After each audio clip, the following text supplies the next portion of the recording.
நெஞ்சில் பதிப்போர்க்கு செல்வம் பலித்து கதித்தோங்கும் நிஷ்டையும் கைகூடும் நீ மலரருள் கந்த சஷ்டி கவசந்தனை அமரரிடர் தீர அமரம் புரிந்த குமரனடி நெஞ்சே.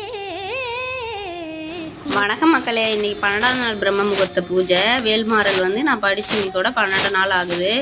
12 நாளில் லைஃப்பில் நிறைய கஷ்டம் பார்த்துருக்கேன். அதை நான் டெய்லியுமே வீடியோவில் சொல்கிறேன். நிறைய சோதனை கொடுக்குறாரு முருகப்பெருமாள், ஆனால் கைவிட மாட்டார். அது உண்மை தாங்க, கைவிட மாட்டாருன்ற நம்பிக்கையில் நம்ம டெய்லியுமே வேல்மாறல் பிரயாணம் பண்ணலாம்.